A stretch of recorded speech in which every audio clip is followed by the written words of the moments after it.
Salam hər kəsə. Bugünkü mövzumuzun adı Albaniya mövzusudur. Biz bundan əvvəl dərslərimizdə hansı mövzuları keçdik? Manna. Azərbaycan ərazisində digər dövlətləri keçdik. İlk dövlətimiz hansı idi? Manna dövləti idi. Manna dövləti hansı ərazidə mövcud olmuşdu? Şimalda yoxsa cənubda? Bu bizim xəritəmizdir. Xəritəmizin şimalı əsasən bu qırıq-qırıq olan hissədən aşağı cənubdur. Digər tərəf hansıdır? Şimal. Şimali Azərbaycan. Atropatena burada hansı göl var idi əsasən? Yəni Mannanın dövründə desək, hansı gölün ətrafında yaranmışdı Manna dövləti? Urmiya gölünün ətrafında yaranmışdı. Bu da bizim Urmiya gölümüz. Manna dövlətinin varlığına nə vaxt son qoyuldu? 590-cı ildə. Manna dövlətindən sonra Azərbaycan ərazisində hansı dövlət hökmran oldu? Əhəmənilərdən öncə dedik hələ ki, hansı dövlət Azərbaycan ərazisində hakimiyyətdə oldu? Bir müddət oldu Azərbaycan ərazisi Midiyanın tərkibində. Midiyadan sonra hansı dövlət gəldi hakimiyyətə? Əhəmənilər. Əhəmənilər dövlətinin varlığına niyə son qoyuldu? Kim gəldi? Makedoniyalı olan kim idi? Makedoniyalı İskəndər idi. O gəldi, Əhəmənilər dövlətinin varlığına son qoyuldu. Bir müddət Azərbaycan ərazisi Makedoniyalıların əsarətində yaşadı və İskəndər öləndən sonra artıq bir şəxs bir dövlət yaratdı. Kim idi bu şəxs? Atropatena dövləti yarandı. Hansı hissədə?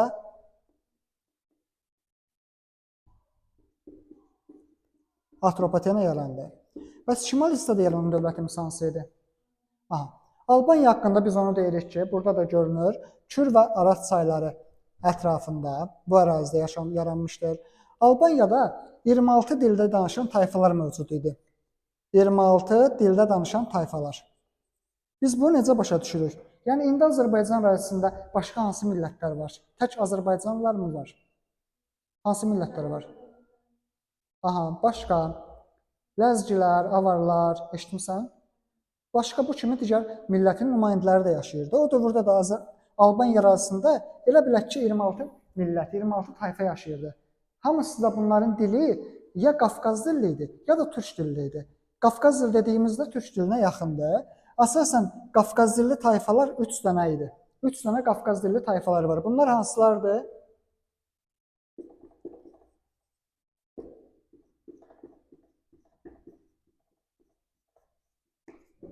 Bir də Buduqlar. Deməli, bu 3 tayfa bizə testlərdə düşür, ən lazım olanlardır. Qafqaz dilli tayfalar. Qafqaz dilli. Bu Qafqaz dilli tayfalar, Utilər yaşamışdılar Qəbələdə. Xınalıqlar Qubada. Buduqlar da, bunlar da Qubada. Xınalıqla Buduqlar ikisi yaşayır Qubada. Utilər isə Qəbələnin Nic kəndində yaşamışdılar. Tayfalar haqqında mövzumuz bu qədər. Ümumi deyirik, bu tayfalar 2 dildə danışırdılar. Bir türk dili, bir də Qafqaz dilində yaşayırdılar. Sonra Xəzər dənizinin əvvəlki adı nə olmuşdu? Bilirsən də bu Xəzər dənizidir. Əvvəlki adı nə olmuşdu Xəzər dənizinin? Beynəlxalq adı da elə gedir. Kaspij dənizi. Və buna görə də dedik ki, bu hissədə yaşayan tayfalar nə adlanırdılar? Kaspij tayfaları.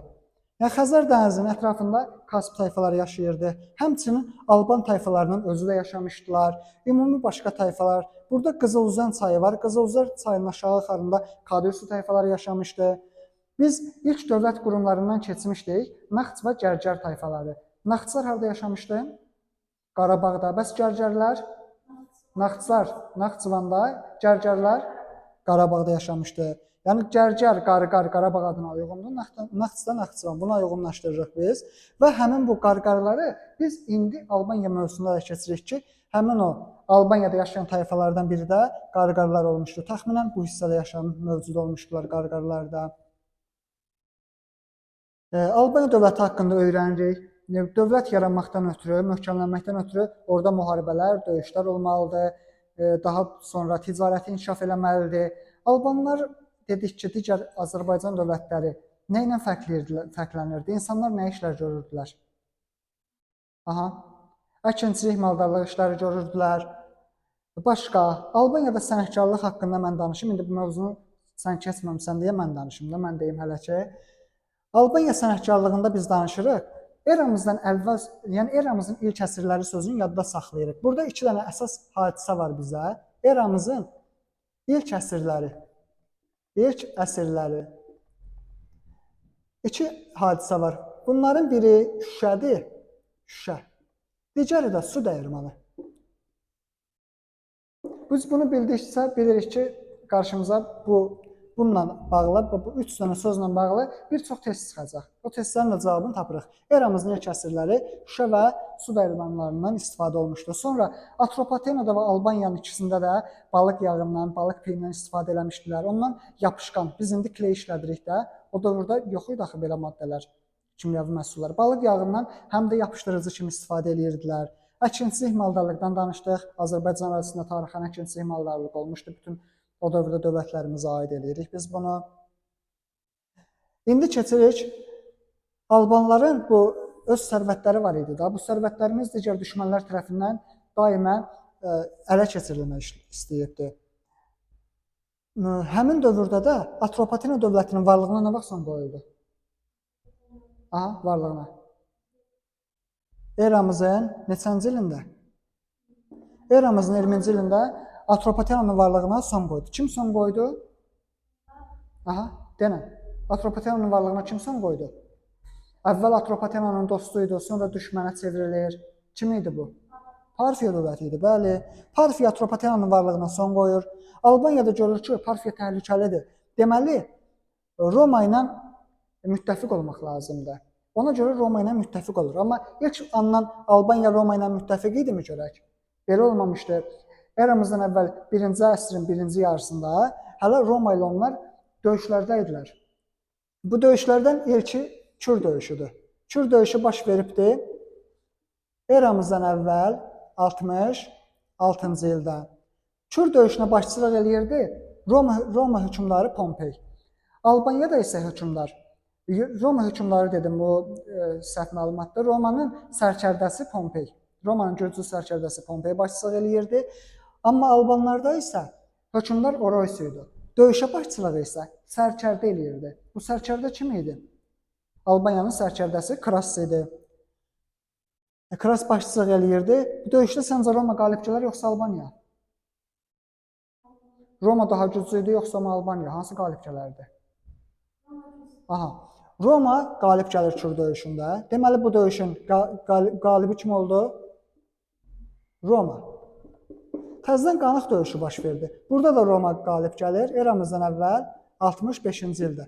Burada isə Romanın sərkərdəsi Pompey hərbi hiylə işlədir. Həm də Romalılar hərbi işi çox yaxşı bilirdilər. Onlar döyüşlərdən keçmişdilər.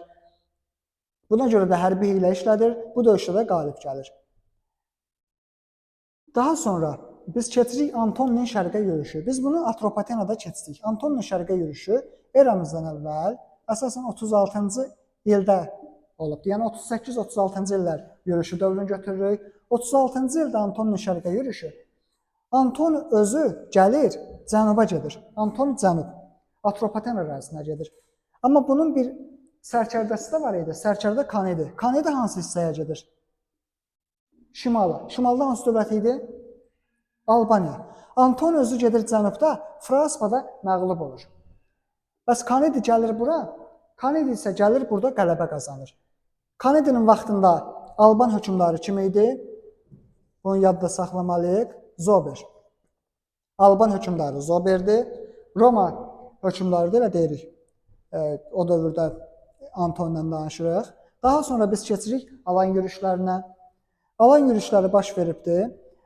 Tarixdə biz 1-3-cü əsrləri, 1 və 3-cü əsrləri götürürük alan yürüşləri dövrü. Yəni alan yürüşləri tək 1-ci əsrə aid deyil. 1 və 3-cü əsrlər alan yürüşləridir. Təkcə Albaniyada aid deyil, Atropatena ərazisində gəliblər. Amma əsasən dəyişiklikləri Albanlar eləyiblər. İndi danışacağıq hansı dəyişikliklər. Və alan yürüşlərin biz dedik 1-3-cü əsrlərdir. Amma ümumi bir il götürürük ki, bir il var ki, 70-ci illər. Eramızdan əvvəl 72, 74-cü illər Alanların ən güclü yürüşlərinin olduğu vaxtdır. Ona görə 72-74-ü gördüksə, bilirik ki, ən güclü alan döyüşləri nə vaxt oldu? Aha, 1 və 3-cü əsrlərdə, ən böyüyü də 72-74-cü illərdə. Alanlar özləri şimalda yaşayan tayfalar idilər. Onlar gəlirlər Azərbaycan ərazisinə, işğal edirlər, düzdür. Amma biz də onlardan nələr öyrənirik? Mingəçevirdə, Mingəçevir hissəsində, daha sonra Qəbələdə onlara aid katakomba qəbirlər var. Biz onlardan katakomba qəbirləri öyrənmişik. Sonra Mingəçevirdə, Qəbələ ərazisindən pul dəfnələrindən də onlara aid nümunələr tapılmışdı. Albaniyada biz daha sonra əlaqə demişkən, alanlardan dedik ki, katakomba qəbirlər öyrənirik. Bir də o dövrdə ellinlərdən biz, ellinlər də bilirsiniz də Yunanlardır. Yunanlardan da o dövrdə kiremit istehsalını öyrənmişdi albanlar. Yəni Yunan mədəniyyəti də yayılmışdı. Daha sonra Romalılardan da öyrənmişdilər. Romalılarla 3-cü əsrə qədər onlar dostluq, diplomatik əlaqələr yaratmışdılar. Lakin 3-cü əsrdən sonra ticari əlaqələr də olmuşdu. Yəni sıx ticari əlaqələrə çevrilmişdir. Ümumi bunlar haqqında danışırıq. Mövzunu sonlandırmazdan əvvəl deyirik Albaniyada din haqqında. Səncə Albaniyada din necə olardı? Aha. Mannada din necə idi? Tək tanrılıq idi, çox tanrılıq idi. Çox tanrılıq idi. Atropatenada artıq zərdüştlük dini yaranmışdı. Onlar zərdüştlüyə sitayiş eləyirdi. Albaniyanın bir hissəsində çox az zərdüştlük var idi. Amma əsasən əhali bütpərəstliyə inanırdı. Biz sonraki mövzularda keçəcəyik. Albaniyaya Sasanilər gəlir. Sasanilər özləri zərdüştlü idi. Albanların da zərdüştlük dininə sitayiş olunur. Bir müddət sonra Albanlarda təzədən xristianlıq dini mövcud olur. Təzədən bundan da sonra İslam dini yaranır və Albanlar artıq İslamlaşmağa da başlayırlar. Yəni onlar da müsəlman olurlar. Deməli, Albaniya haqqında gələn mövzumuz əsasən Sasanların görüşü olacaq. Ondan sonra da ərəblərin dövründə Albaniya mövzusunu keçəcəyik. Dərsimiz bu qədər. Nəyi də başa düşməsəz, sən dəftərinə yazırsan, siz də şərhlərə yazırsınız, nə sualınız olsa. Dərsimiz bu qədər.